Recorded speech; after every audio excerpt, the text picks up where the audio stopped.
Bueno, vamos a comenzar. Ahí empezó la grabación. Bueno,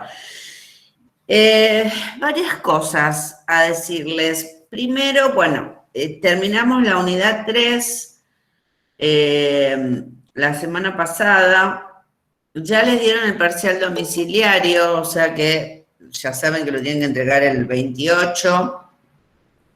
Y el día 23, porque digamos lunes y miércoles vamos a tener clases, el lunes 21 no hay clase, el 23 es como que vamos a hacer una especie de consulta por dudas que ustedes puedan tener para la entrega del parcial, etcétera, etcétera. De todas maneras, quiero hacer una salvedad. O sea, hoy vamos a empezar la unidad 4, obviamente, pero con respecto a la unidad 3 versó sobre la escuela crítica o la escuela de Frankfurt, perdón, donde, digamos, ustedes vieron Habermas, Horkheimer, Adorno, bueno, digo, no es que los vieron en profundidad, sino que, digo, lo que ustedes tienen que tener es una idea de esta corriente, de esta escuela crítica o escuela de Frankfurt. Y en eso me voy a detener. Digo, lo que ustedes tienen que tener en claro es que la escuela de Frankfurt, Habermas, etcétera, etcétera, ellos, esperen que voy a admitir acá a otra gente, ellos lo que hacen es discutir, porque digo, primeramente antes de ver lo que decía Habermas y algunos autores de la teoría crítica, lo que ellos hacen, que digamos, lo que ustedes tienen que entender es, digamos, esa discusión que tienen con la teoría tradicional. Y la teoría tradicional a la cual se refieren, ¿cuál es?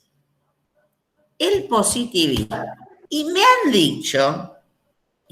dicho, porque digo, yo me entero de todo, aunque no esté en las clases, y me han dicho que ustedes han manifestado que no saben ni Comte ni Durkheim, ni Marx. Bueno, yo dije, ups, ¿cómo no saben Comte y Marx? Y me puse a pensar en varias cuestiones. Una, Marx lo saben del año pasado.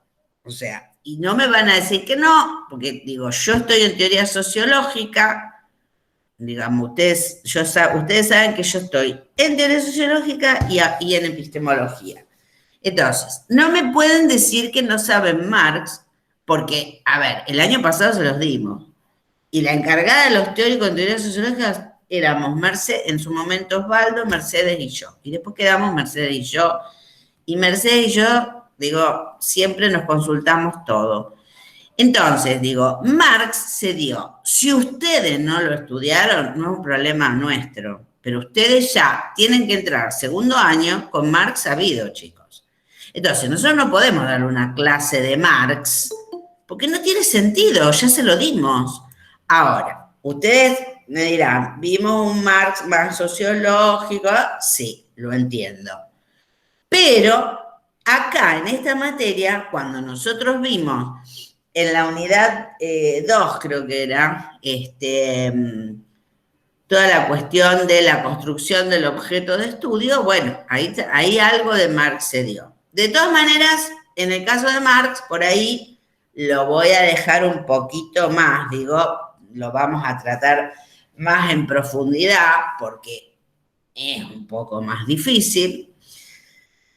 Pero en el caso del positivismo, no pueden desconocerlo. Primero, no pueden desconocer qué es el positivismo. ¿Por qué? Primero, porque el año pasado, en teoría sociológica, vieron Durkheim. Y si vieron Durkheim, vieron positivismo. Además, eso lo tengo clarísimo, vuelvo a repetir porque lo di yo.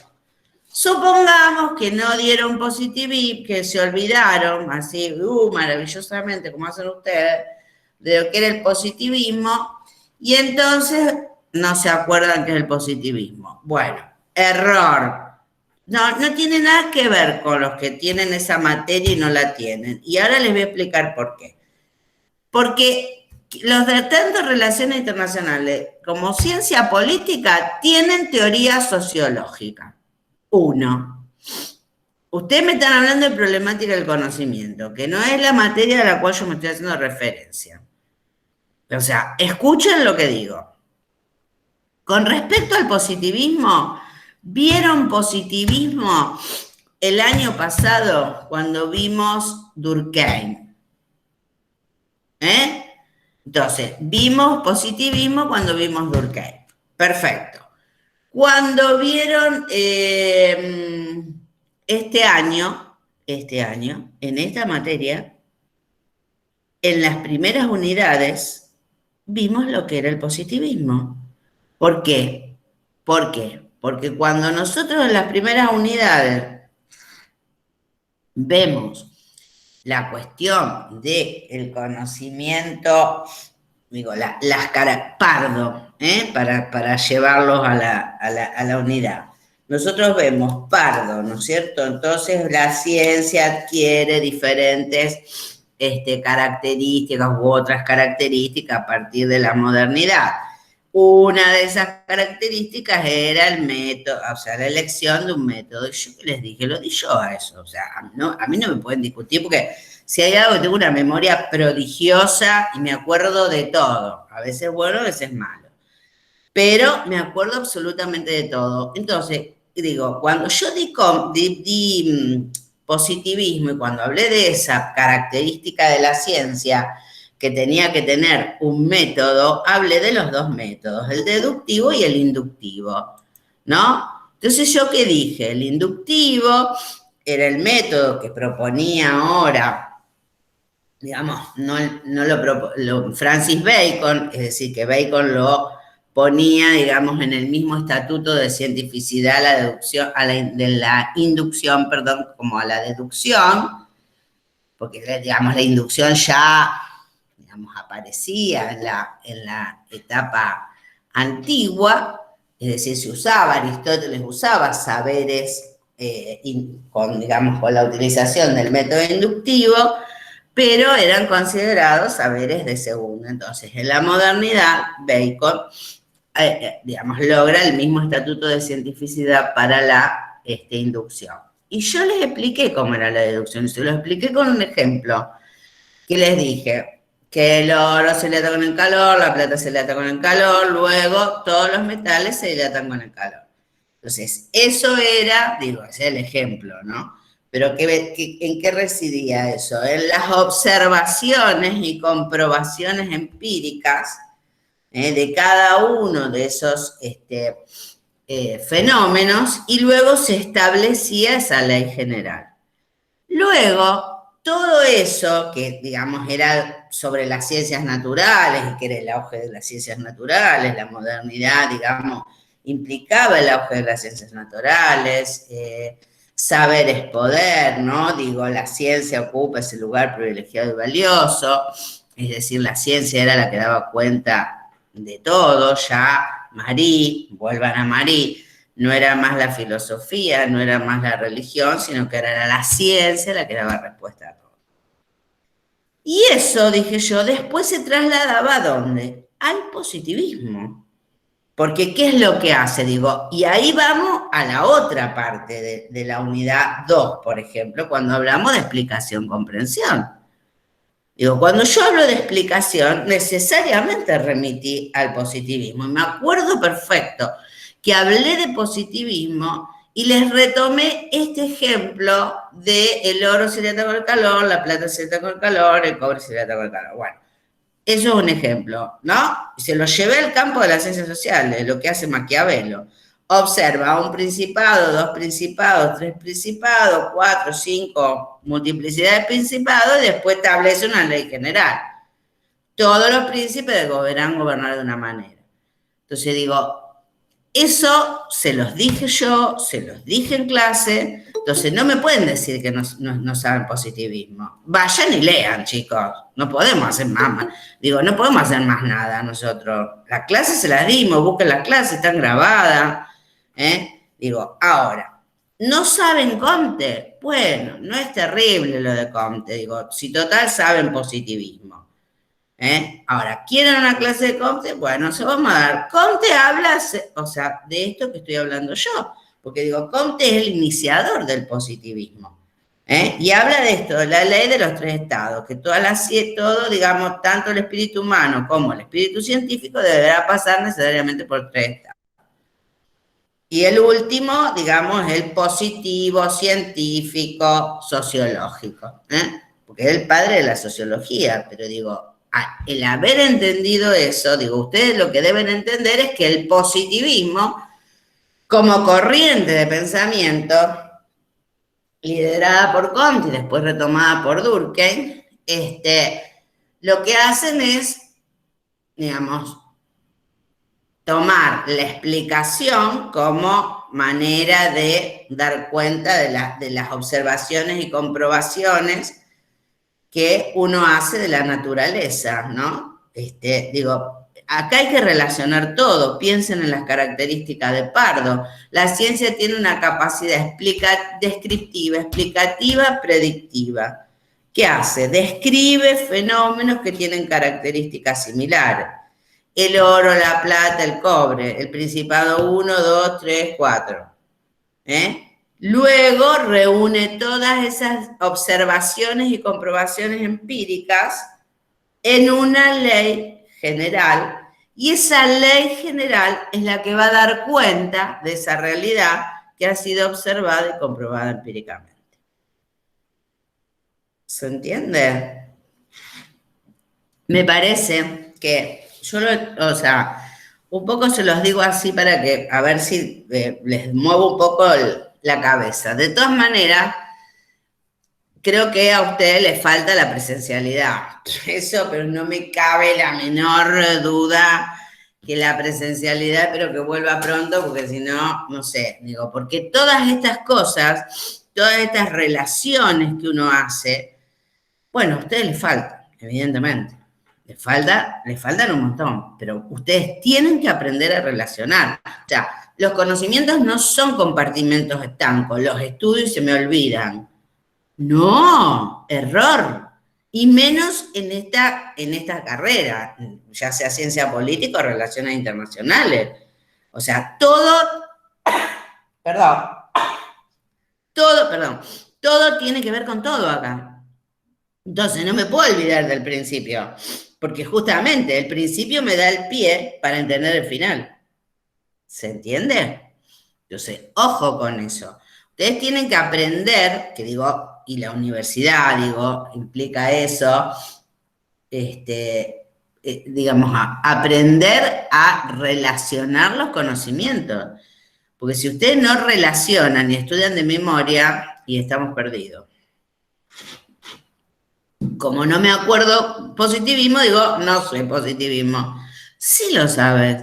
¿Alguna vez lo viste? Ponete a estudiarlo y vas a ver cómo lo vas a ir relacionando. Y si no, pregúntenos a nosotros cómo relacionarlo, pero no nos digan que le demos Comte. Igual se lo vamos a dar, quédense tranquilos.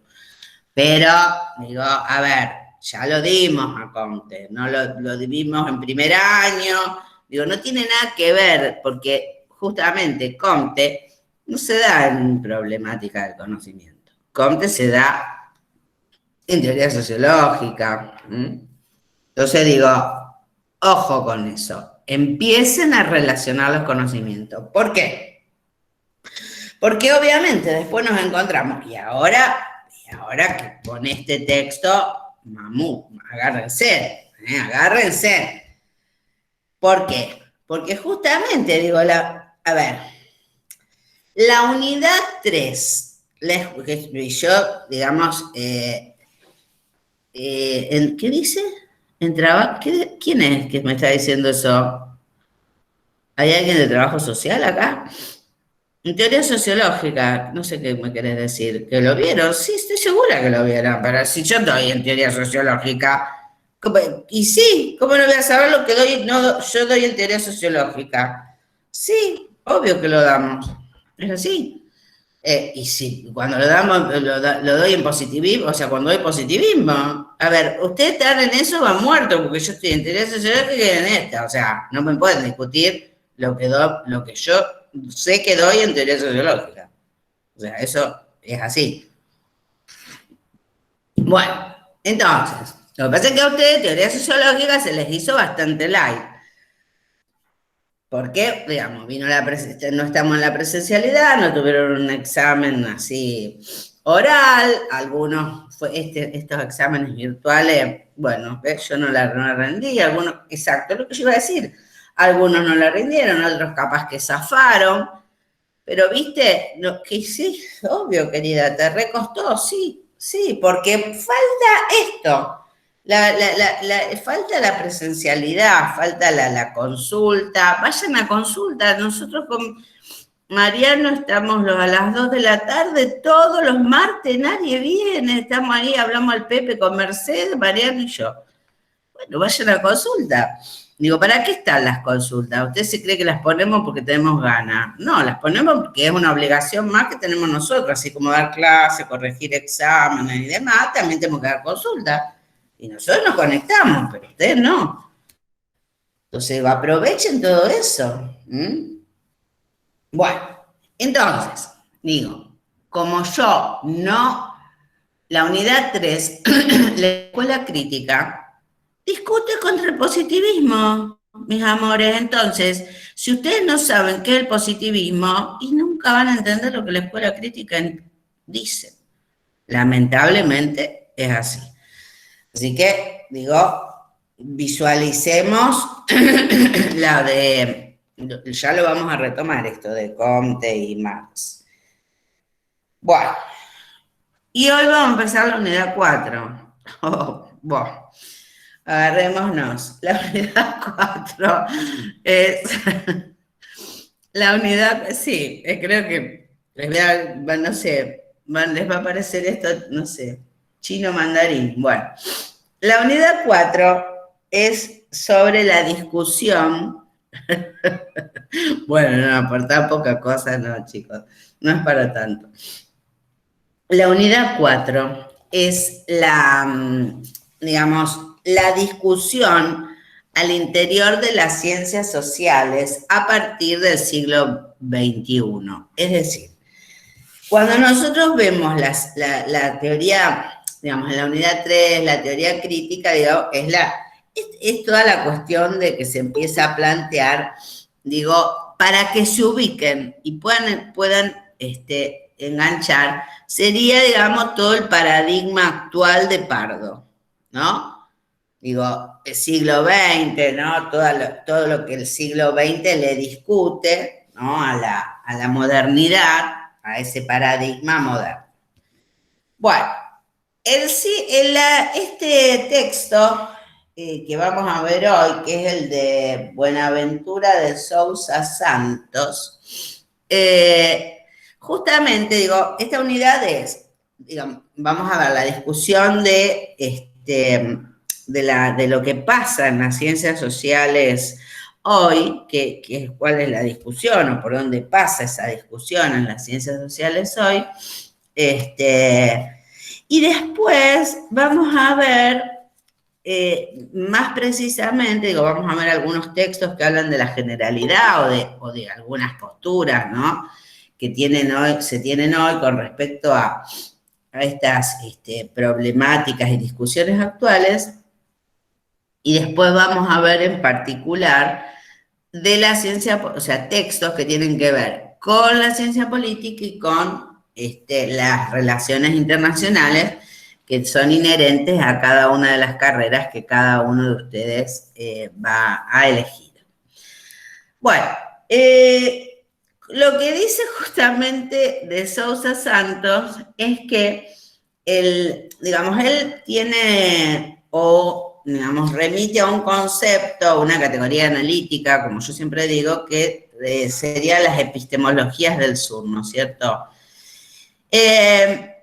Esas epistemologías del sur, dice de Sousa Santos, tiene, digamos, un diálogo permanente, por eso digo, acá si no sabemos lo que es la teoría crítica no vamos a entender esto, porque justamente tiene un diálogo con otras teorías, dice, de Sousa Santos y específicamente con la escuela de Frankfurt, ¿no es cierto? El contexto de esta teoría, de esta epistemología del sur, digamos, donde se inserta, hay un contexto, dice él, sociopolítico de nuestro tiempo, o sea, de este siglo XXI, que no es fácil definirlo, porque justamente depende mucho de la posición que cada uno de nosotros tengamos dentro del sistema mundial. Pero a su vez también, digo, la posición que cada uno tiene dentro del sistema mundial no es lo mismo el que vive en Argentina que el que vive en Estados Unidos, que el que vive, que yo, en Alemania, ¿no es cierto? Y además, ¿no? Además digamos, vivir desde el punto de vista geográfico, vivir en lugares diferentes, digo, y esa es tu posición dentro del sistema mundial, también hay diferentes posiciones políticas que tenemos cada uno de nosotros, ¿no es cierto?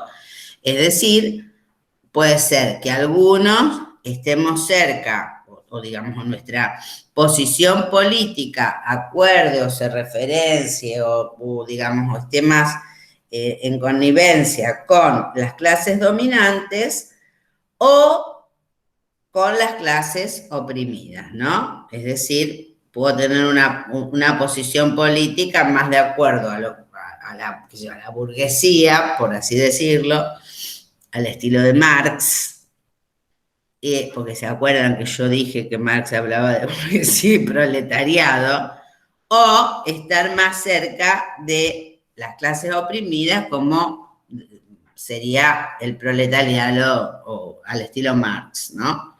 Para ir refrescando los conocimientos.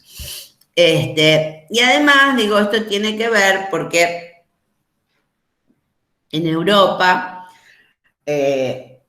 digamos, los que viven en Europa, o sea, los ciudadanos de Europa, están preocupados por distintas cosas, ¿no? Digo, se preocupan por la crisis financiera o por la crisis especulativa entre el dólar y el euro, ¿no?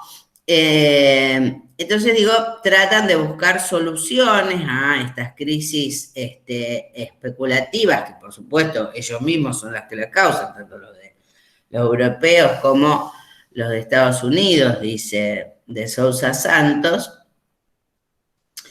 Y entonces, digo, se reúnen en un foro, por lo general, para charlar de estas cuestiones, que se llama el Foro Económico Mundial en Davos, pero, digamos, lo que de Sousa Santos plantea es que, a pesar de ver estas cuestiones, digo, en el mundo se visualiza una desigualdad, pero que esa desigualdad no la llegan o sea, no la solucionan, no buscan soluciones de esta desigualdad, porque para ellos, digamos, el problema es otro, ¿no? El problema es tratar de resolver estas crisis financieras. Perdón, profe. Sí. Justo se me cortó cuando usted nombraba al grupo que se juntan, por ejemplo, Foro en el Foro Económico Mundial de Mundial. Davos. Hay dos grupos. Uno es el Foro Económico Mundial, que se reúne en Davos, y el otro es, que ahora vamos a verlo, el Foro Social Mundial, que se reúne en África. Claro, pero ¿quiénes? Eso es lo que se me cortó. ¿quiénes se reúnen en Davos? Y los Sí, yo sé que en europeos, ese... sobre todo la gente de Europa y los de Estados Unidos. Claro. Bien, gracias. ¿Se entiende? Los que tienen, si vamos a decir, los que tienen las mismas preocupaciones de las cuestiones de resolver esta crisis financiera planteada a nivel mundial, ¿no es cierto? Digo, esto tiene que ver, ¿no? Claro, pasa que no sé si ustedes han visto eso, esto tiene que ver con,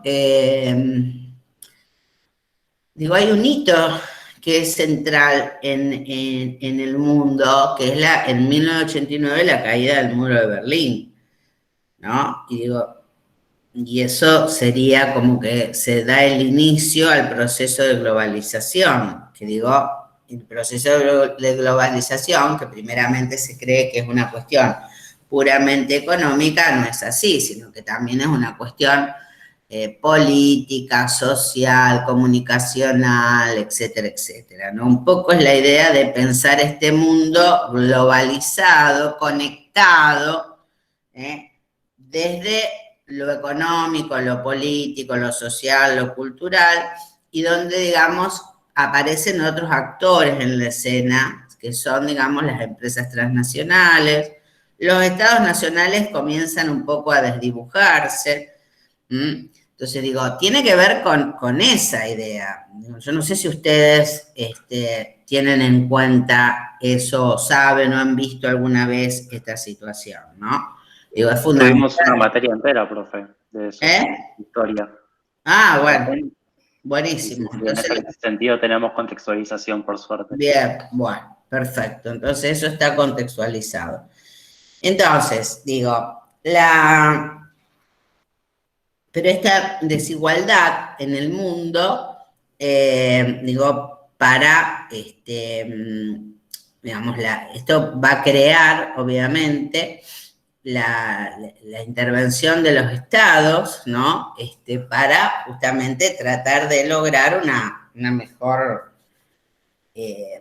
o tratar de lograr una mayor igualdad, aunque obviamente esto no se ha cumplido, ¿no?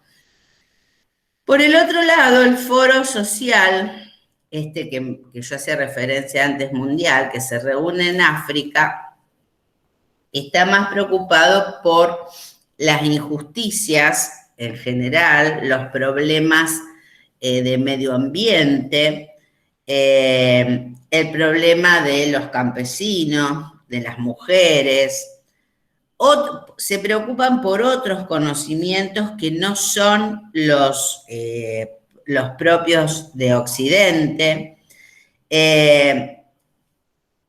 También, digamos, tienen en cuenta otras costumbres, otras formas de gobernar, otras democracias, otra interculturalidad, ¿no es cierto?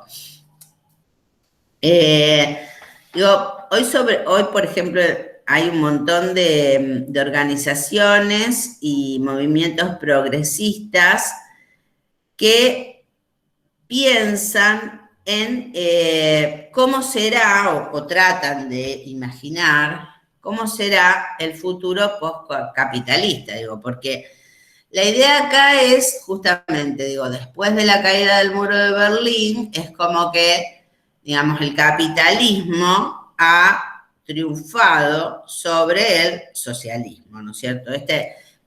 Esta gran discusión que había después de la Segunda Guerra Mundial, digo, cuando estas dos potencias, Rusia y Estados Unidos, son las potencias que digamos, ganan la guerra y se distribuyen el mundo, y son, digamos, las dos potencias que digamos, ocupan un lugar central, tanto a nivel internacional como económico y político, en cada uno de los estados. Digo, a partir bueno, digo, y cuando comienza la Guerra Fría y termina esta Guerra Fría, ¿no? con la caída del muro de Berlín, digo, y se comienza a pensar en este mundo globalizado, es como que se piensa, digamos, que se da el triunfo del capitalismo por sobre el socialismo, porque la Unión Soviética también vuelve a ser Rusia, ¿no? Es decir, los países que estaban bajo, de Europa del Este, que estaban bajo la órbita de la URSS, digo, dejan de estarlo, etcétera, etcétera. Entonces se piensa que, digamos, era el fin de los grandes relatos, de las grandes ideologías estas planteadas en la modernidad. Fíjense en Pardo, cuando habla del paradigma actual, ¿no? Que se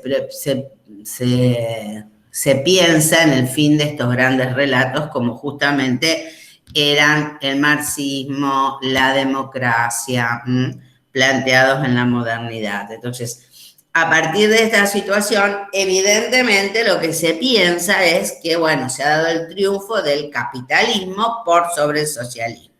Estamos en la década del 90, ¿no? Sí, finalizando el siglo XX. Ya siglo XXI, lo que se comienza a discutir, digo, en ese momento se visualizaba eso, ya pasado esa década y iniciado el siglo XXI, lo que se comienza a pensar es, y sobre todo estos movimientos progresistas, ¿cómo será, digo, el fin de ese capitalismo, ¿no? Es decir, cómo, digamos, este capitalismo que ha triunfado, que se vuelve cada vez más salvaje, más discriminador, más desigual, bueno, ¿cómo será, digamos, volver a, o sea, si algún día terminará o no, y cómo va a ser, digamos, cómo se va a hacer para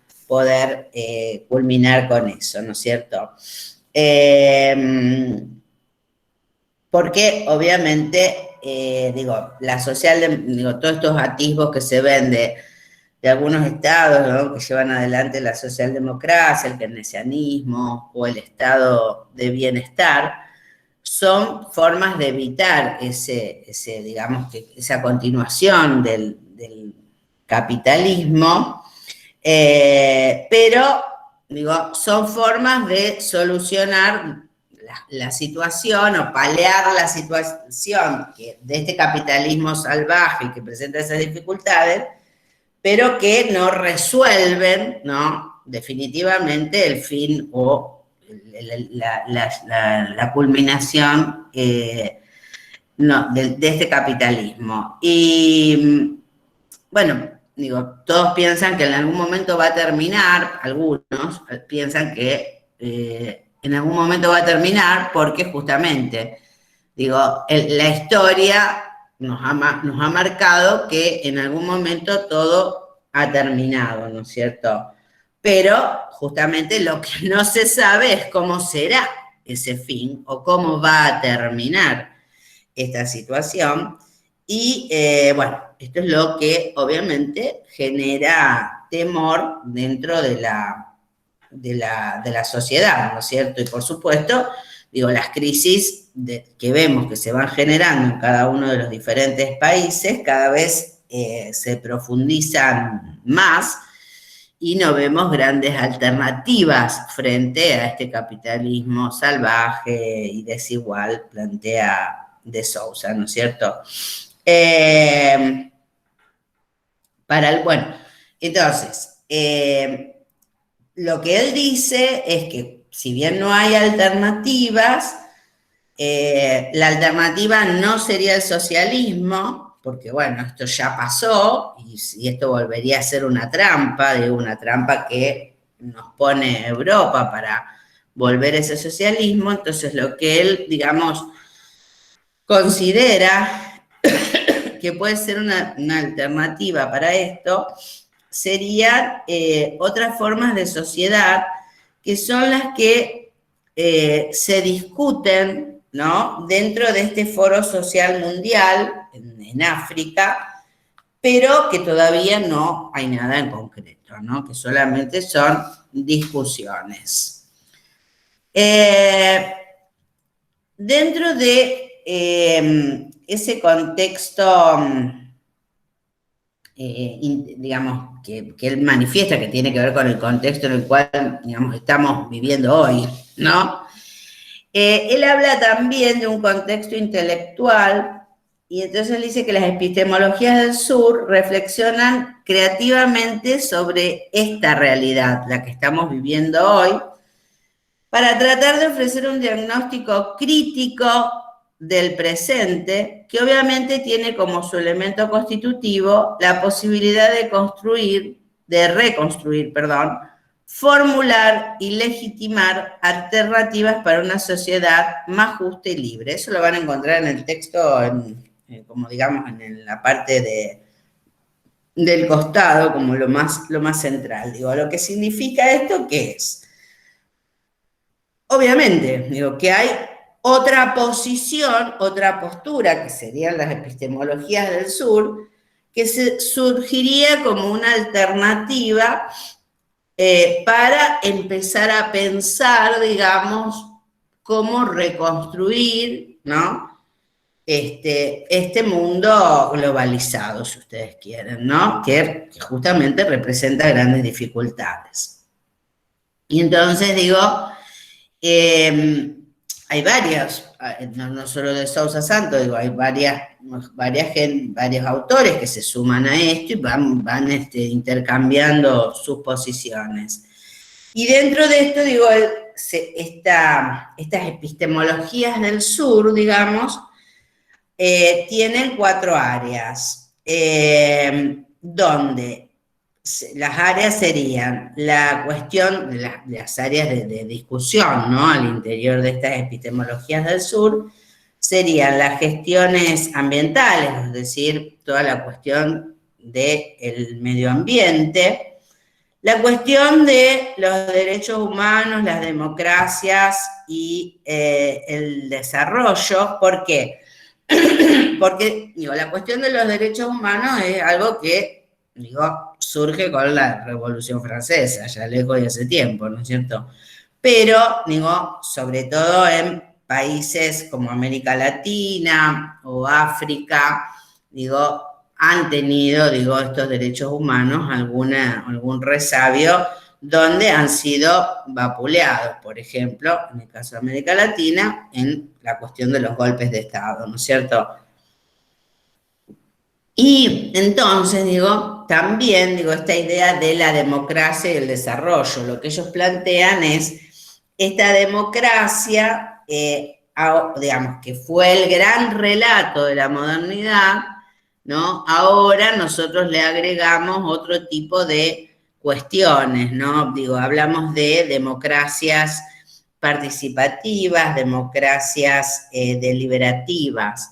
Digo, esa es la otra área que él dice, digo, que tiene una relación directa, donde él dice que, digamos, estos grandes relatos que eran la democracia, el desarrollo, los derechos humanos, eran los grandes relatos de la modernidad, y que, digamos, nosotros nos hemos quedado sin esos grandes sustantivos, esos grandes conceptos, y solo le vamos agregando adjetivos, ¿no? Por eso hablamos de hoy democracias participativas, deliberativas, desarrollo democrático, sostenible, alternativo, derechos humanos colectivos, interculturales, radicales, pero vamos perdiendo, digamos, lo sustantivo que tenían esos conceptos anteriores. Y además, digamos, el hablar del desarrollo en sí lleva o llevó, digo, o lo vemos, a que, bueno, si bien hay países desarrollados, si vieron Germania, ustedes los de teoría sociológica, a ustedes me refiero, si hay países desarrollados, por ende, digo, hay países que van a ser subdesarrollados, ¿no? Entonces, digo, esa dualidad sigue todavía en cuestión. También, dice él, hay contradicciones en la actualidad, obviamente, porque, digo, por un lado hay urgencia por cambiar, vieron que digamos, siempre hay esa urgencia por cambiar las condiciones de vida de la gente, el cambio climático, entonces vemos situaciones, que hay que cuidar el cambio climático y hay reuniones y esto, pero lo que ellos plantean es que si bien en este mundo globalizado, digo, se toman medidas urgentes como, bueno, para paliar determinadas situaciones, el cambio no debe ser, digamos, enfrentar a la situación y tratar de resolverla, perdón, sino que el cambio debe ser un cambio de mentalidad, un cambio de civilización, de sociabilidad, y por supuesto que esto no se puede dar de un día para el otro, no podemos resolver el cambio climático de hoy para mañana. Digo, cuidemos el medio ambiente, etcétera, etcétera, tiene que ser un cambio de mentalidad y que se va a dar a largo plazo, ¿no? Porque digo, Profe, sí. y lo que se habla con el Green New Deal es prácticamente un nuevo pacto social. O sea, va conectado con lo...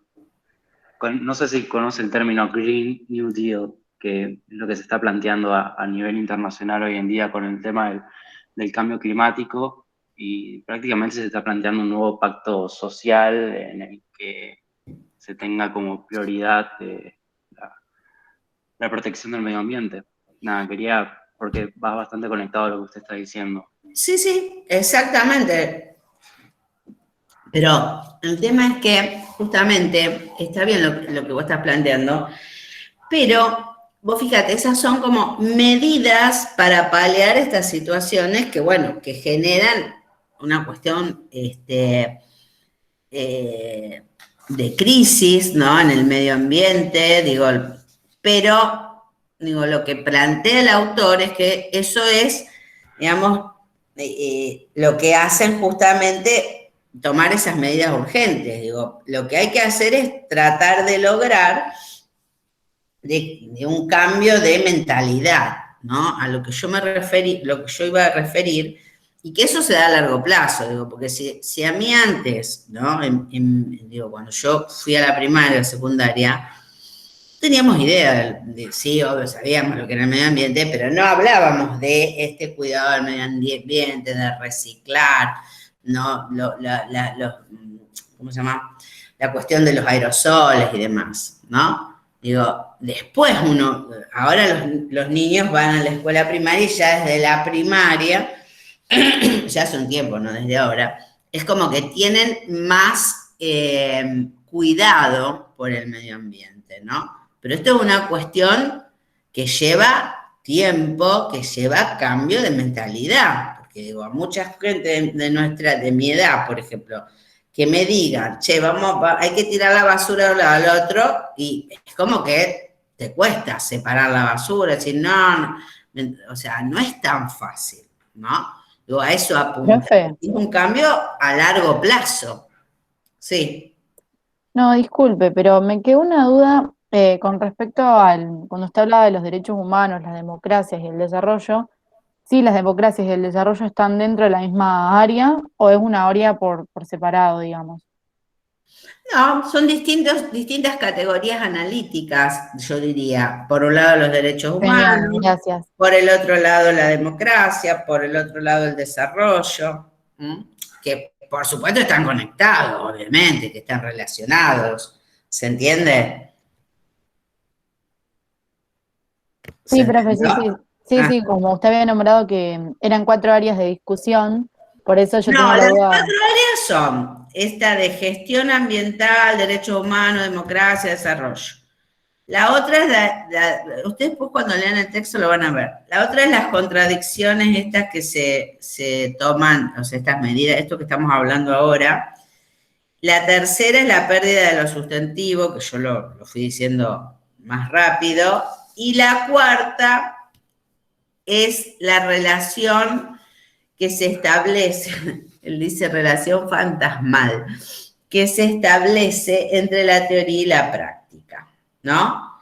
Dice, porque la teoría crítica ha propuesto alternativas, pero los que realmente propusieron cambios progresistas, dice, fueron grupos sociales totalmente invisibles. Por ejemplo, las mujeres, los indígenas, los campesinos, los gays, las lesbianas, los desempleados. Es decir, acá un poco hay varias cosas, a ver. Por un lado, digamos, no hay una conexión, ¿en qué sentido? Entre la teoría y la práctica, ¿no? Es decir, una cosa es lo que desde la teoría decimos y otra cosa es lo que se da realmente en la práctica, ¿no? No hay una conexión hoy en día entre esa teoría y esa práctica. Y además, digo, acá se visualiza otra idea, que es la cuestión de que emergen a otros grupos sociales u otros movimientos sociales que van a salir a dar respuesta, a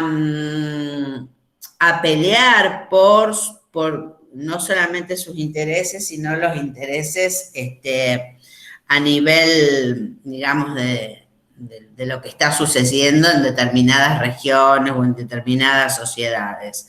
Por ejemplo, toda la cuestión de los campesinos, los indígenas, ¿no? De toda la revalorización de la cultura indígena. Las mujeres, digo, ustedes en la unidad 3 vieron toda la cuestión feminista, toda la cuestión de el grupo de mujeres que ha cobrado, digo, mayor preponderancia hoy en día. Ojo, los grupos sociales existen desde, los movimientos sociales existen desde siempre. Sobre todo, digamos, el grupo social el movimiento social antes se identificaba con el movimiento obrero, el movimiento estudiantil. ¿Recuerdan cuando vieron Bourdieu? Que él ahora vamos a retomar un poco eso. Cuando ustedes vieron Bourdieu, que digamos, el contexto donde se ubica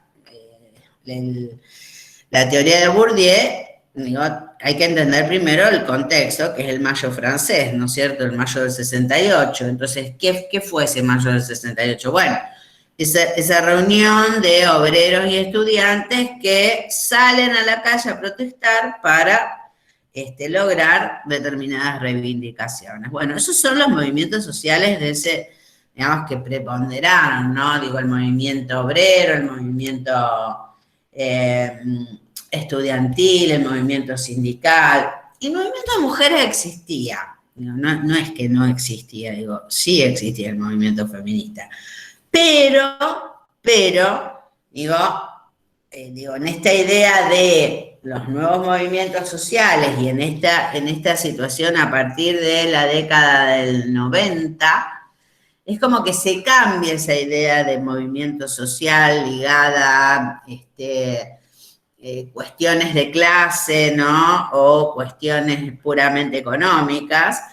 Y aparece una nueva idea de los movimientos sociales ligados a, digamos, aparece ese movimiento social para, digamos, discutir cuestiones específicas, ¿no? Y luego desaparece. El ejemplo típico, que, bueno, ustedes no sé si van a acordar, pero es ay, ¿cómo se llama esta chica? Ahora me olvidé. María Soledad Morales, ahí me salía. María Soledad Morales era una chica que vivía en Catamarca, bueno, fue violada y matada por un grupo de muchachos pertenecientes al poder, ¿no? Y de ahí surge esa famosa frase, los hijos del poder, exactamente.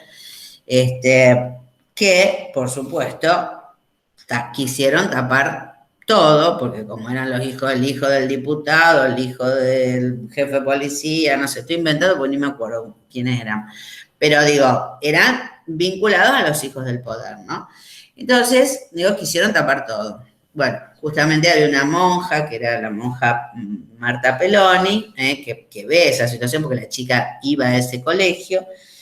Y bueno, y comienza a movilizar, digo, más allá de la situación, digo, lo que hay que ver es que justamente comienzan las movilizaciones frente a esto, ¿no? Entonces, estos grupos que comienzan a movilizarse y a pedir por el esclarecimiento de la muerte de María Soledad Morales,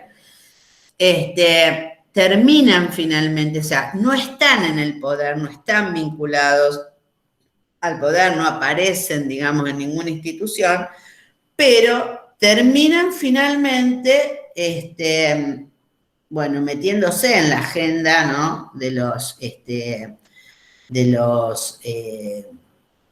ahí del poder de los gobiernos, perdón, de Catamarca, y terminan desbancando a toda esta gente, ¿no? Es decir, hacen, digamos, tanta presión que finalmente esta gente termina renunciando y, bueno, hacen caer un sistema. Frente digamos, a lograr su objetivo, desaparecen. Es decir, les pongo el ejemplo para que visualicen, digo, cómo eran los movimientos sociales antes, cómo fueron a partir de la década del 90 y, digamos, cómo se comienzan a visualizar hoy. No tienen como una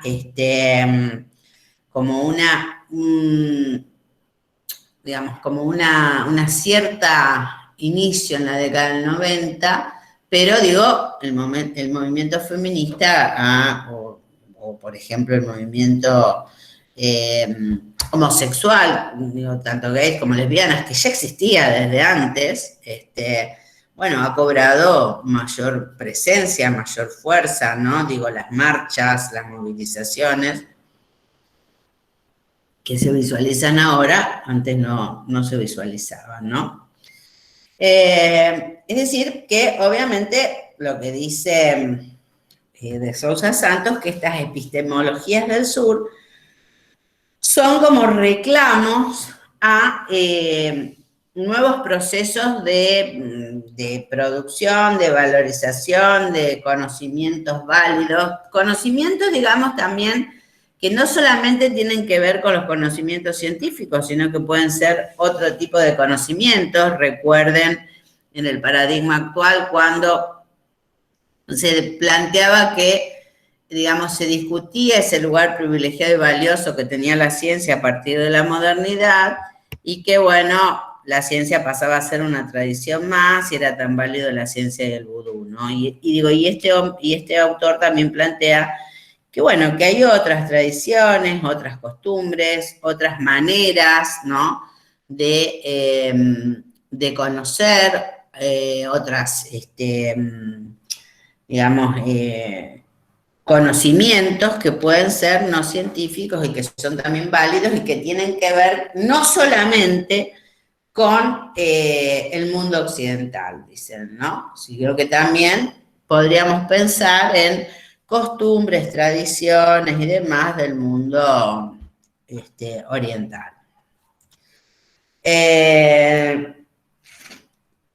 Bueno, y lo que me interesa también que rescatar de esto es la cuestión del trabajo de las epistemologías del sur que tienen que ver con, digamos, esta relación entre lo teórico y lo empírico, ¿no? Él plantea que, digamos, ese trabajo, ¿no? Entre la relación teórico-empírico tiene que ver con las sociologías, dice él, que es de lo que se va a encargar las epistemologías del sur, las sociologías de las ausencias y de la sociología de las emergencias. ¿Qué significa esto? La sociología de las ausencias sería, digamos, que nosotros hablamos del presente, ¿no? Pero como que siempre hay un pasado que es incompleto. Entonces, digo, esa sería la sociología de las ausencias, es decir, marcar en este presente qué fue lo que nos faltó en el pasado. Y la sociología de las emergencias tiene que ver que nosotros hablamos siempre de un futuro, ¿no? Lo que estamos diciendo, ¿qué va a pasar con este capitalismo? Por lo tanto, digo, eso es lo que uno debe trabajar, ¿no es cierto? Que sería, hablar de ese futuro implica ver un presente que está incumplido, ¿no? ¿En qué sentido? Bueno, justamente, digo, si nosotros pensamos en un futuro que esté post-capitalismo, que esté, capitalismo va, emergido como triunfante a partir de la década del 90 en la globalización, evidentemente, digo, si pensamos que esto va a terminar, bueno, este presente que estamos viviendo hoy tiene sus falencias, por lo tanto es un presente que no está cumplido, que tiene que ver con esto que decía adelante, ¿no? Que, digamos, hay desigualdades, ¿no? Etcétera, etcétera. Entonces, las epistemologías del sur tienen que permanentemente dialogar entre ellas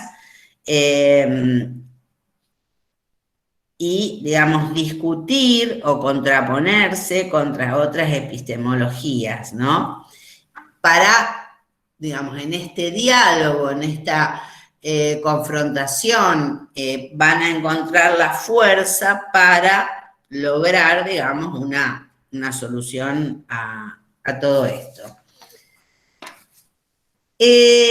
Luego, él hace una diferencia entre, en el texto, ¿no? Que le hemos dado, él hace una diferencia entre la escuela de Frankfurt, ¿no? Y la escuela, o la epistemología, no la escuela, perdón, no, pues la escuela no, porque él dice que no es una escuela. Y entre las epistemologías del sur, ¿no? Es decir, marca esas diferencias. Dice, la escuela de Frankfurt, vamos para hablar de algunas, dice, la escuela de Frankfurt nace, digamos, a inicio del siglo XX, y las epistemologías del sur nacen a inicio del siglo XXI, por eso yo empecé hablando de que, bueno, es digamos, la nueva discusión que se da al interior de las ciencias sociales, porque digo, a ver, esto tiene que ver, chicos y chicas, también con que, digamos, en la modernidad aparecieron las ciencias sociales, la política, la economía y la sociología, para dar respuesta a las problemáticas que se iban suscitando, ¿no es cierto? Y esto, digamos, lo pudimos ver a lo largo del siglo XX. En el siglo XXI, digo, también lo vimos, digo, en Marie, ¿no? Empieza a pensar como otra manera de dar respuesta a los problemas, que puede ser la epistemología. También lo vimos en Heller, que habla de una ética, ¿no? Lo de la ética se dio mucho en la década del 90. La ética como respuesta o solución, ¿no? A los problemas imperantes en ese momento. Pero bueno, hoy en el siglo XXI, a ver, ¿qué pasa? ¿No? Entonces digo, bueno, esa es una discusión que se está dando hoy en día, ¿no? ¿Qué pasa con estas ciencias sociales? ¿Qué pasa con la epistemología, con la ética, etcétera, etcétera, ¿no? Entonces, digo, la escuela de Frankfurt, digo, se da en los inicios del siglo XX porque justamente, antes lo que dije tiene que ver con la epistemología del sur. En el caso de la escuela de Frankfurt, digo, sale a criticar a quién. Eso es lo que tienen que tener ustedes claro, al positivismo. Digamos, la escuela de Frankfurt discute con la teoría tradicional, lo que decía yo antes. La teoría tradicional, ¿cuál es? El positivismo, ¿no? Y de alguna manera, digo, la teoría crítica de la escuela de Frankfurt, si bien tienen todos los autores de esa teoría, tienen una raíz marxista, son marxistas, pero también, a pesar de ser marxistas, también someten a crítica el marxismo. No solamente someten a crítica al positivismo, sino también van a someter a crítica al marxismo, ¿no? Entonces digo, es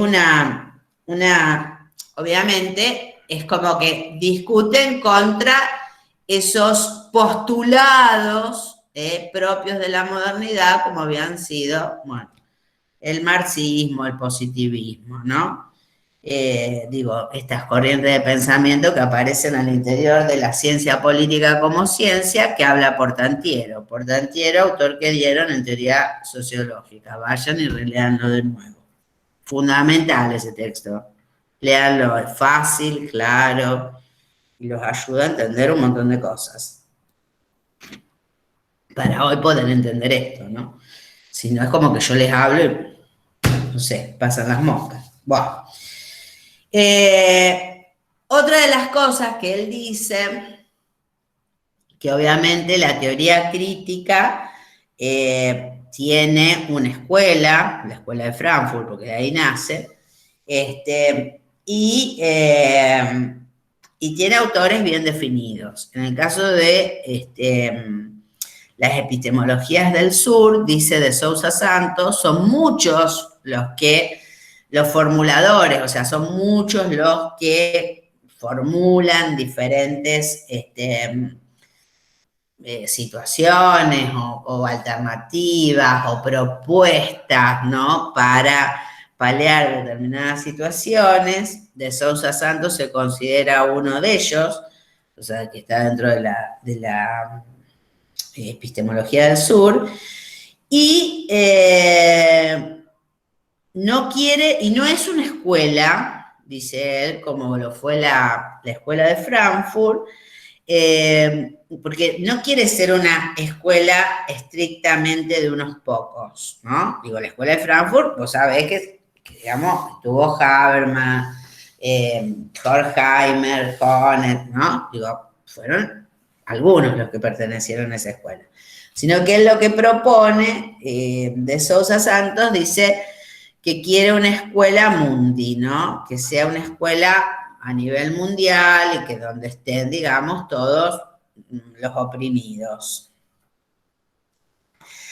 Luego, acá hay otra cuestión a tener en cuenta. Acá se plantea y ahí sí puede ser que se les complique, porque no tuvieron problemática del conocimiento algunos. Acá, digamos, hay una discusión más epistemológica que tiene que ver con la relación entre el sujeto y el objeto. Y ustedes, y esto lo voy a aclarar ahora acá, digo, en toda relación de conocimiento hay un objeto y un sujeto, ¿no? Entonces, digamos, hay un encuentro entre ese objeto y ese sujeto, ¿no? Que también tiene que ver con esta idea que nosotros planteamos en la materia, este criterio de objetividad, subjetividad, intersubjetividad. Porque digo, ese es uno de los problemas del conocimiento, ¿no? La relación entre sujeto y objeto, es decir, ¿quién aprehende a quién? Aprehende con H, aprender es con H. Entonces, ese aprender con H implica captar. Captar.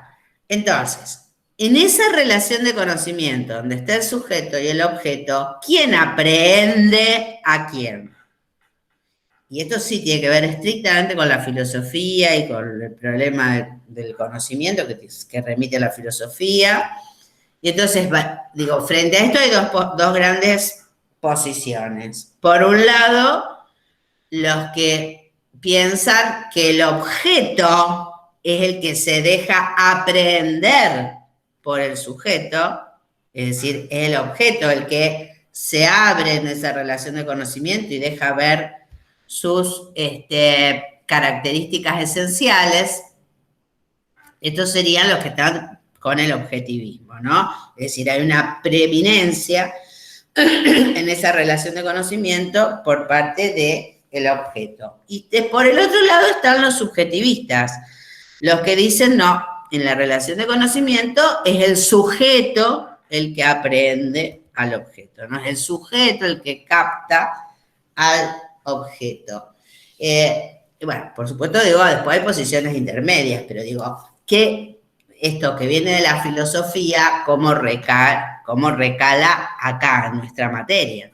Bueno, porque nosotros sabemos que la ciencia, a partir de la modernidad, una de las características que adquiere es la pretensión de objetividad. O sea, la ciencia pretende ser objetiva. ¿Qué significa esto? Que a la hora de hacer ciencia, el científico, es decir, el sujeto, debe descartar todo lo que tiene que ver con sus prejuicios, prenociones, preconceptos, bla, bla, bla. Entonces, evidentemente, el positivismo le va a dar prioridad al objeto por sobre el sujeto. Todos los autores de la modernidad le van a dar prioridad al objeto sobre el sujeto. Weber, Marx, Durkheim, Comte. Pero los únicos que no van a dar la intervención al sujeto para nada, ¿quiénes son? Comte, Durkheim le hace positivismo. No hay posibilidad de la intervención del sujeto a la hora de hacer ciencia. El sujeto debe despojarse de todo lo que tiene que ver con sus prejuicios, prenociones, etcétera, etcétera, ¿no? Obviamente que eso se discute después, bla, bla. En el caso de Marx y de Weber, los dos, estoy en la modernidad, los dos piensan que la ciencia debe ser objetiva, pero reconocen cierta intervención del sujeto a la hora de hacer ciencia. Weber, cuando se hace el recorte de la realidad, o sea, cuando el científico hace el recorte de la realidad que va a investigar, y Marx cuando habla de ese sujeto, digamos, que son las clases sociales, ¿no? Que son las que intervienen en ese proceso de conocimiento. Luego, después de la... después cuando se termina la modernidad, digamos, se comienza a cuestionar justamente esa objetividad pura planteada por el positivismo y por ende por la modernidad, y se comienza a pensar en esa intervención del sujeto a la hora de hacer ciencia, como lo vemos en un montón de los otros autores que nosotros vimos. Sobre todo lo visualizan más claramente ustedes en la cuestión de los franceses, Bachelard, Bourdieu, Foucault. Pero los anglosajones, recuerden Popper, cuando habla de la verdad, va a ser una verdad científica, ¿no? Objetiva, garantizada por una intersubjetividad. Esa intersubjetividad que es entre sujetos, ¿no? Ahí le da la intervención o la participación del sujeto a la hora de construir ciencia. Entonces, digo, esta relación de, digamos, objetividad, subjetividad, intersubjetividad, que subyace, ¿no? Digo, es una discusión que viene de la filosofía, pero después se retoma en la epistemología. También, digamos, lo plantea de Sousa Santos, cómo es en la Escuela de Frankfurt y cómo es para ellos, ¿no? Es decir, digamos, todo apunta a, en el caso de la Escuela de Frankfurt, a un individuo autónomo, donde, digamos, esa Escuela de Frankfurt, ¿no? Ve ese individuo autónomo que donde visualiza que el liberalismo económico ha fracasado al capitalismo, ¿no? Y entonces, digo, este individuo niega la naturaleza porque justamente llega a la naturaleza porque se va humanizando y es corrompido. Esto tiene que ver, digo, para que ustedes lo puedan entender, negar la naturaleza es negar el estado de naturaleza planteado por Hobbes, Locke y Rousseau. Por eso digo, para entender esto hay que tienen que saber mucho política, sociología y demás, porque recuerden ustedes lo del estado de naturaleza en Hobbes, Locke y Rousseau, ¿no? Los contractualistas. tránsito, el Estado, ¿no? Se formaba, ¿no? Del tránsito del estado de naturaleza a la sociedad civil, ¿no? Entonces ese individuo podía vivir tranquilo, libre de situaciones donde, digamos, en el caso de Hobbes, el hombre es el lobo del hombre, los otros hombres podían matarlo. Entonces, en este caso, digo, el liberalismo, en el caso de la Escuela de Frankfurt, es como que comienzan a negar ese estado de naturaleza, ¿no? En el caso de estas epistemologías del sur, lo que dice de Sousa Santos es que el individuo, si bien es autónomo, es un producto de comunidades que son autónomas y que no niegan, digamos, o sea, no niegan de dónde vienen, no reniegan de su naturaleza, que por ende, digo, son parte de ella, están dentro de ella, conviven dentro de ella y no son corrompidos. Para la escuela bueno, hay un montón de diferencias, ¿no? Que tiene que ver con, por ejemplo, para la escuela de Frankfurt, el capitalismo es muy importante, para las epistemologías del sur, no solamente es importante el capitalismo, digamos, sino que también importante para discutir, obviamente, ¿no? Sino que también es importante, digo, no solamente hay que tener en cuenta el capitalismo, sino que también hay que tener en cuenta el colonialismo, ¿no? Es decir, ambos son cuestiones centrales que, por ejemplo, en la Escuela de Frankfurt no se habla de colonialismo, se habla de este capitalismo, ¿no? En cambio, ahora hay que pensar no solamente en este capitalismo, sino que también hay que pensar en lo que fue el colonialismo en diferentes lugares, ¿no es cierto? La cuestión de la mujer, digo, para seguir un poco el hilo de lo que estábamos viendo en la unidad 3 y bueno, lo que dijimos hoy, digo, la mujer en la escuela crítica no estaba representada, en cambio, en estas epistemologías del sur, la mujer sí está representada y tiene una presencia muy fuerte, ¿no? Digo, vuelvo a repetir, el movimiento feminista ha cobrado, digamos, una fuerza impresionante, digo, lo vemos a diario esto, ¿no? Y una cosa que me parece importante rescatar acá también es el papel del intelectual. Papel del intelectual, que lo vimos en Bourdieu y lo vimos en Foucault. Y que, digamos, en el caso de, por ejemplo, dice él, la escuela cuando digo él es de Sousa Santos, ¿no? Cuando él dice, el papel del intelectual para la escuela crítica, digamos, se visualizó como una distancia entre teoría y práctica, ¿no? Es decir, como que el intelectual se termina aislando, dice él, en una torre de marfil. Esto es metafórico, obviamente, porque ¿qué significa? Que tratas de resguardar la teoría.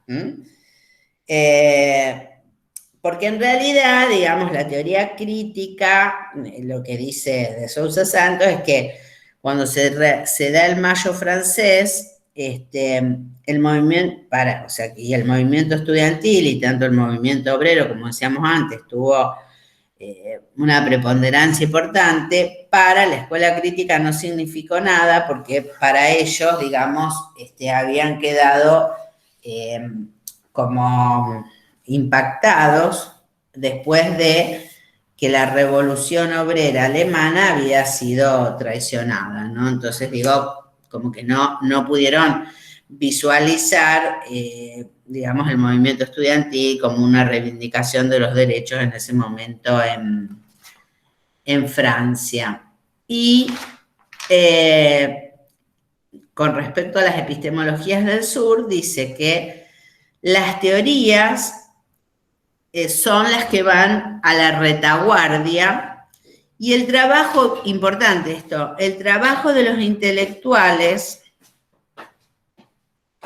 es en los movimientos sociales, ¿no? Es un poco lo que decíamos antes, es decir, el trabajo de los intelectuales, sobre todo en América Latina, es de retaguardia, de facilitación, de acompañamiento. Es decir, la teoría, la teoría no instiga a la práctica, sino que aprende con ella. Busca, digamos, profundizar algunos elementos de la práctica y, digamos, trae elementos de comparación a lo mejor con otras experiencias o emancipaciones, ¿no? Es decir, los intelectuales para las epistemologías del sur caminan con los que van más despacio, más atrás, no con los que van adelante, ¿no? Dice de Sousa Santos, el intelectual no es aquel que se muestra dando entrevistas en los medios, sino que está en el terreno, ¿no? O sea, es el que trabaja con los movimientos. Y esto que propone de Sousa Santos tiene que ver, o se relaciona un poco, con otro texto que ustedes tienen para leer, o bueno, también lo ya han leído, que tiene que ver con Bourdieu, ¿no? Que tiene que ver con la idea de esta relación entre, primero, proponer la relación entre teoría y práctica, ¿no? Digo, no pensar en una teoría alejada de la práctica porque no tiene sentido, es decir, pensar en una teoría en relación con la práctica, en connivencia con la práctica. Y, y pensar, ¿no?, la idea del intelectual que está, ¿dónde? En el campo, diría Bourdieu, ¿no? Que está, digamos, en la parte de marcarle, diría Foucault, dónde está el poder a cada uno, para ir relacionando. Y en el caso también de pensar esta relación de teoría y práctica, obviamente me lleva a pensar en la construcción del conocimiento, obviamente, ¿no? Y esta construcción del conocimiento es justamente pensar un conocimiento, no, y ahí vuelvo a lo que era el positivismo, no es un conocimiento dado, no es un conocimiento que me está dado, positivismo, lo dado, aquello que yo puedo observar y comprobar en la realidad, los datos que me da la realidad, sino que es un conocimiento que se construye. O, en este caso, diría Bourdieu que se construye. Por eso Bourdieu que decía, el sociólogo, digamos, es un oficio. Porque justamente, digo, el sociólogo se pone al lado del aprendiz y va enseñándole in situ, en el momento, a cómo construir ese conocimiento, ¿no? Un poco es el artesano, ¿no? El que te va enseñando cómo se va haciendo ese oficio. Digo, más allá de lo metafórico, eso tiene que ver con la construcción del conocimiento. El conocimiento se construye entre quienes, entre los sujetos. ¿No? Obviamente tiene que ver con eso. Y el papel del intelectual estaría más ligado a, bueno, justamente, ¿no? Lo mismo que planteaban los Bourdieu y Foucault en su momento, ¿no? Bourdieu, digamos, como que decía que el intelectual debía acompañar a las masas. Bueno, luego el Mayo francés, Foucault pensaba lo mismo, luego el Mayo francés dice que el intelectual tiene que estar ahí, en el medio de el grupo, el campo, como lo quieran llamar. Bueno, terminamos. Yo sé que esto es muy, muy, muy, muy denso, muy, muy difícil, porque, bueno, es el cierre de la materia. Pero, bueno, vamos a dar consulta, no se preocupen. Ahora el miércoles van a tener el otro texto, que es el de Wallerstein, que también, digo, da otra discusión. O sea, en realidad lo que estamos viendo son las discusiones que se dan al interior de las ciencias sociales, que por supuesto están cerradas, porque estamos transitando el siglo XXI. Así que bueno, van a tener el texto de Wallerstein el miércoles, el día lunes que viene no hay clases, y el día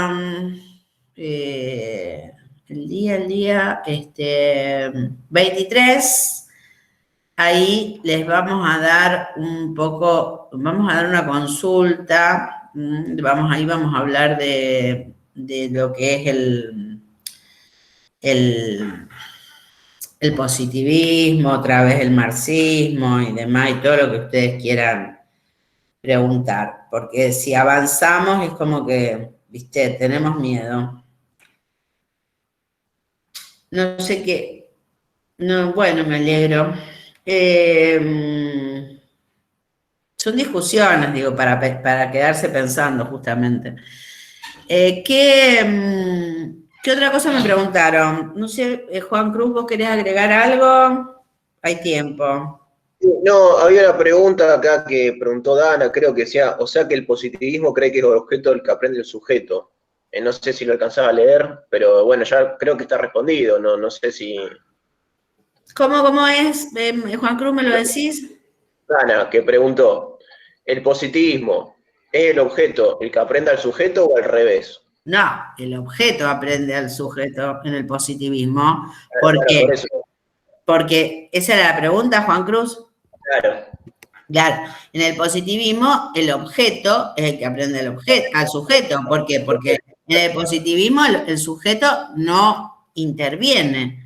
Pensá, digo, como ejemplo, pensá cuando en Pietro Rossi, por ejemplo, veíamos la diferencia entre explicación y comprensión, y digamos, el individuo, en la explicación, el individuo está por fuera de la realidad.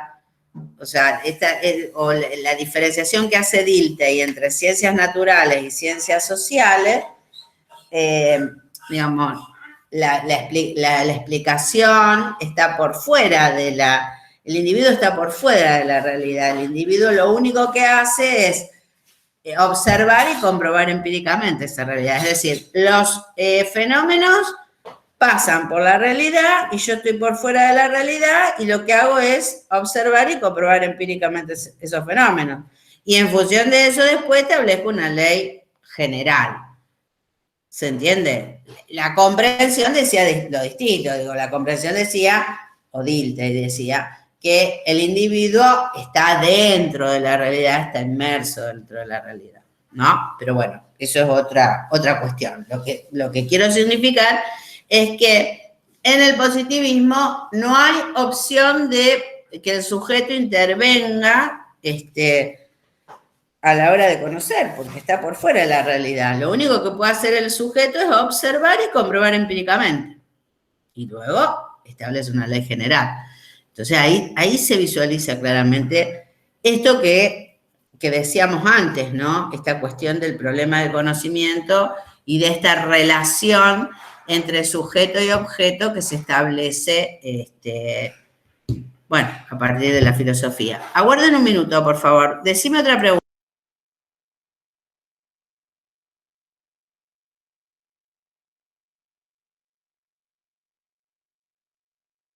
Bueno, chao.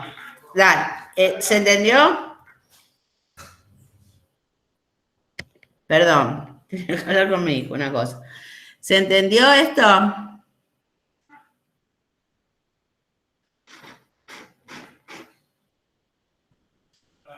¿Qué otra cosa había, Juan Cruz, para contestar? No, lo otro ya lo fuiste respondiendo cuando estabas hablando. Por ahí eso no había quedado claro. No, yo estaba buscando recién, porque de Sousa Santos estuvo en la facultad hace 2 o 3 años, Y estaba Sí. viendo si encontraba, claro, estaba viendo si estaba subido en YouTube, pero no lo encontré. Si lo llego a encontrar, lo paso en el grupo de Facebook de última. Qué raro que no esté subido, ¿eh? No, capaz que está subido, pero no lo encontré yo. Ahora voy a buscar a ver si lo encuentro. Porque si está Dale, Juan, sí, Juan Cruz, si lo encontrás, subilo, así lo... Es como, de Sousa Santos es como que, bueno, o sea, es alguien que comienza a pensar en diferentes alternativas a, bueno, esta situación en la que está viviendo el mundo, ¿no? Esto es así. claro, bueno, si lo llego a encontrar, ahí lo comparto. Dale, Juan, gracias. Escuchame una cosa. No, yo quería ver una cosa. Bueno, entonces yo fui contestando las preguntas, ¿vos fuiste viendo eso? Yo no Sí, por había ahí. quedado. Yo lo que pasa que me engancho hablando y Por eso. no veo, porque viste, es como que yo me empiezo a enganchar y quiero decirle todo. Profe, Sí, yo tengo algunas consultas. Perdón, no hablé antes porque me las había anotado para no perder. dale. Primero, cuando usted mencionó las 4 áreas por ahí en las que se enfocan, habló de la pérdida de los sustantivos. Yo ya leí el texto y en ese sentido me quedó una duda respecto a eso. No entiendo si es una crítica al positivismo e incluso a la teoría crítica respecto del uso de estos sustantivos o a qué se refiere. No, lo de los sustantivos es lo que yo dije. Viste que él habla de 4, o sea, porque primero habla de que esta epistemología del sur, digamos, se insertan dentro de un contexto, ¿no? Mundial y político, ponele, que tiene que ver con dónde te situás vos, dónde vivís vos y qué posición política tomás, por una cosa u otra, ¿no? Y además, digo, estas epistemologías del sur tienen, o sea, están circunscriptas dentro de un contexto intelectual que tiene 4 áreas. Las áreas son donde él habla de gestión ambiental, derechos humanos, democracia, desarrollo, que tiene que ver con eso, digamos, con una alternativa frente a eso, ¿no? Por ejemplo, él dice, los derechos humanos, digamos, en la Guerra Fría se comenzó a hablar de esta cuestión de los derechos humanos y demás, pero que bueno, que en realidad se siguieron violando los derechos humanos, ¿no? O sea, como que fue, digamos, una puesta en escena esto de la cuestión de los derechos humanos. Con respecto, por eso yo te decía, digamos, con respecto al desarrollo, bueno, a ver, sí, hay como toda una gran cuestión sobre el desarrollo, pero pensar solamente en el desarrollo, ay, bueno, hay que desarrollarse y y lo otro económicamente, pero pensar solamente en el desarrollo, dice de Sousa Santos, bueno, también implica pensar en que no hay desarrollo en todo el mundo, hay lugares que no hay desarrollo. ¿Se entiende? Digo, porque además tiene que ver con esto que yo decía antes, Sí, se hacían grandes cuestionamientos y las soluciones eran como precarias. O sea, claro, no, en realidad no son cuestionamientos, son situaciones que se plantean, algunas en la modernidad, porque la idea de la democracia, a ver, que yo lo dije, los derechos humanos surgen de 1789 a partir de la Declaración de los Derechos del Hombre y del Ciudadano de la Revolución Francesa. ¿Se entiende? Entonces digo, hace tiempo que surge esto, pero, digamos, es como que cobran mayor fuerza, ¿no es cierto?, en toda la cuestión del siglo XX, porque, bueno, el siglo XX, vio algunas cuestiones que hubo falencias en esos derechos humanos. Digo, si vos pensás sobre todo la década del 70 en América Latina, bueno, el avance de los golpes de Estado que, digamos, vapulearon a esta cuestión de los derechos humanos, que después se retoma en toda la década de los 80, cuando, digamos, se terminan estos golpes militares para América Latina y comienzan los periodos democráticos, ¿no es cierto? Entonces, bueno, lo que él dice es realmente si esos derechos humanos de Sousa Santos, ¿no? digamos, si esa categoría, ese relato, ¿no? Propuesto por la modernidad, bueno, cómo se va visualizando hoy. ¿Mm? Y por eso habla también del gran relato, otro gran relato de la modernidad, que fue la democracia. Y también habla del socialismo después, ¿no? Digo, son los grandes relatos de la modernidad. Lee Pardo. En Pardo lo vas a encontrar. O cuando, no me acuerdo, bueno, cuando en el actual discute contra el moderno. ¿Mm? Después, la segunda área son las contradicciones, ¿no? Eso que yo te decía, digamos, lo que yo dije, digamos, hay contradicciones, porque por un lado se habla del cambio climático, pero bueno, buscamos solucionarlo, pero no, digo, hay que cambiar la mentalidad para realmente lograr que ese cambio climático se dé, se establezca, etcétera, etcétera. La tercera área es la pérdida de lo sustantivo, por parte de las teorías críticas que solo se quedaron con los adjetivos, ¿no? Que tiene que ver con eso. Digo, antes se hablaba modernidad, como la teoría convencional burguesa, democracia, desarrollo, derechos humanos.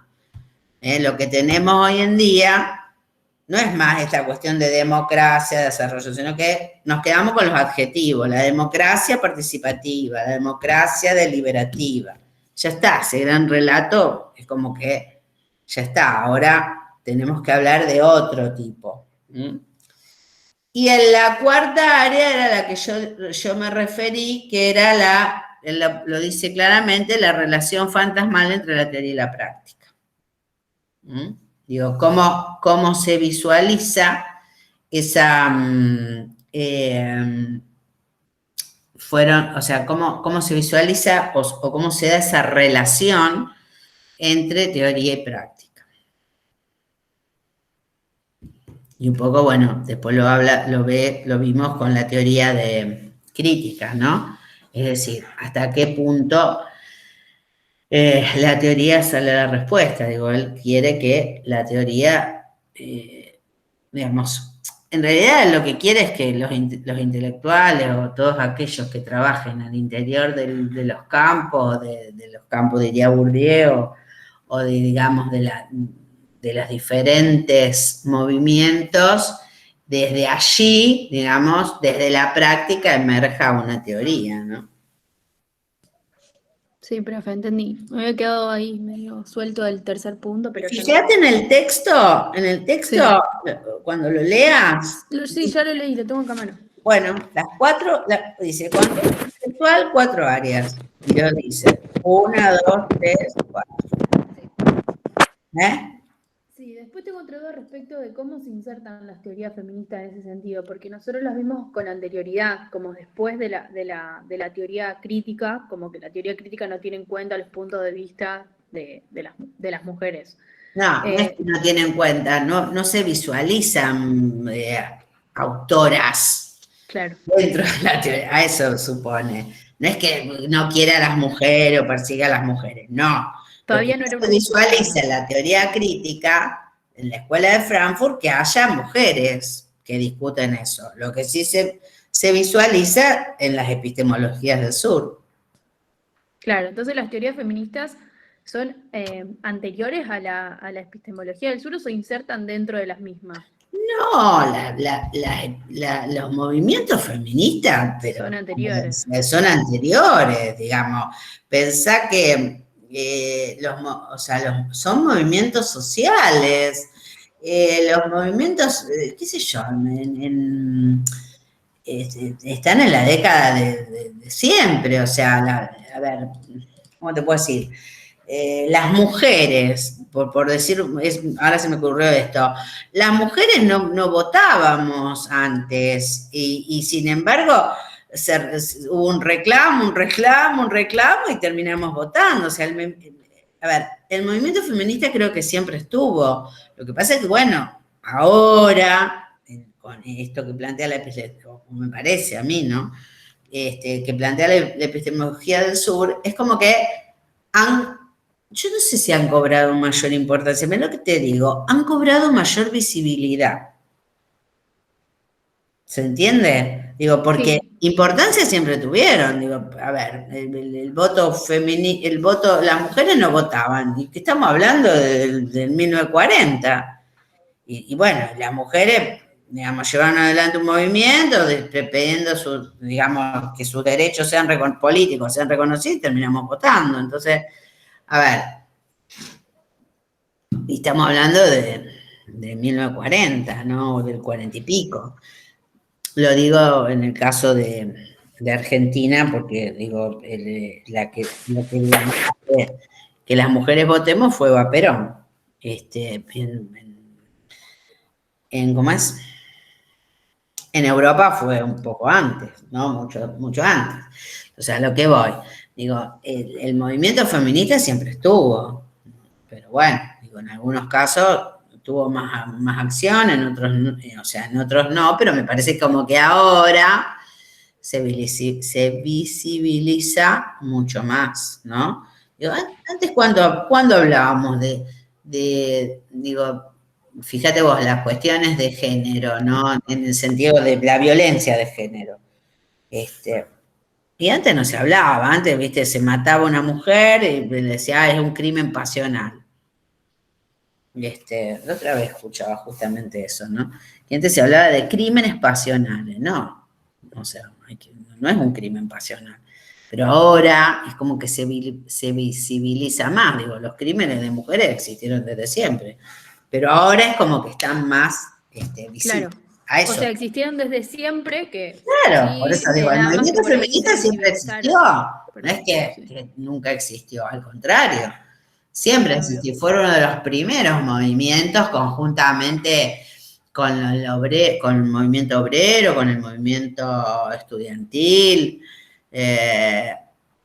pero bueno, digo, me parece que la cosa pasa más bueno, porque bueno, de ser más visible ahora, porque también cambió la idea de familia, ¿no? Digo, esta idea de familia como la única unidad social, con mamá, papá e hijo, bueno, digo, también, digo, este gran relato de la modernidad, que no lo ven ustedes, pero bueno, se ven en otros lados, esta idea de familia, como garantizadora del orden social, o sea, como institución, ¿no? Digo, también es una institución que se ha puesto en el tapete, y donde, bueno, digo, la idea de familia ha cambiado, ¿no? Digo, la mujer que estaba dentro de la familia y que debía, digamos, dedicarse a las tareas del hogar y a cuidar hijos, bueno, ha cobrado otros momentos, otras situaciones, ha tenido que salir a laburar, digo, se ha separado y ha sido con familia, y si lo llevas ahora, bueno, dos mujeres pueden tener un hijo. Porque digo, la idea, el concepto de familia cambió, ¿no? Y el papel de la mujer, por ende, va cambiando. Claro. Y eso se va visibilizando de diferente manera. Sí, o sea, lo que yo decía, mi pregunta por ahí, capaz que la hice medio mal, la formulé medio mal.